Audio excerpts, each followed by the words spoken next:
My parents found out that my husband is the donor for my lesbian best friend's children and they won't stop trying to ruin our lives. So I met my two best friends in college and we have been inseparable since. We all found our significant others in college and ended up living within 20 minutes of each other after graduation. Not too long after that my husband and I had our first child. My friends and their significant others expressed a desire to have their own children. After doing some research about artificial insemination and speaking to a few clinics, they had a lot of doubts about the entire thing.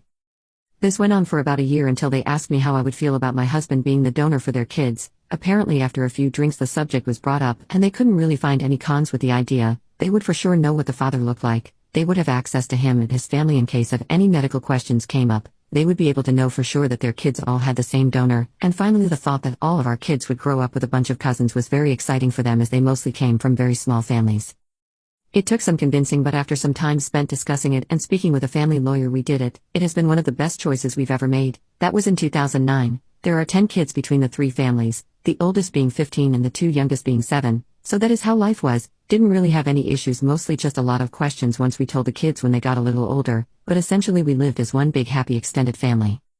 Everything seemed to be going well until my parents found out. Something which we were actively trying to keep from happening as both of my parents are very conservative and racist. This has caused a lot of issues as my husband is Mexican and my best friends are very out and proud lesbians. We have multiple times cut off contact with them because of the way they acted or things they have said. Up until 2020 and my dad almost dying from COVID, we hadn't spoken to them since 2012 after my second child was born. His near-death experience and his continued health issues seemed to inspire some growth in them both. Then they somehow found out about my husband being the donor and they went off the deep end.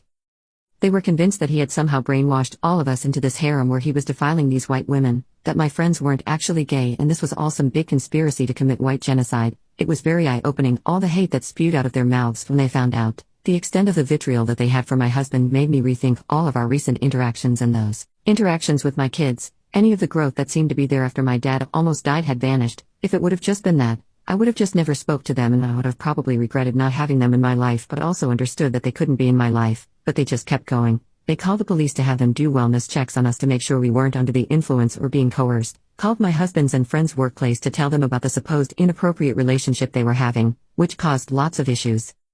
Then the worst part was that it got around enough that the kids heard the rumors and were getting bullied for it. 6 months of bull crap, 6 months of snide comments and open hostility from my parents and random people I don't even know. 6 months of my kids and my friends' kids getting bullied for things that aren't their fault. We always expected some rough patches from the situation, but never thought it would be enough that we would be contemplating moving schools or even cities. So as I sit here I can't help but hate my parents and it bothers me because I don't know how there will ever be a day when I don't hate them. When we had previously gone no contact I would feel regret and remorse on holidays wishing that they could be there, but this Sunday on Father's Day I didn't feel any desire to call my dad.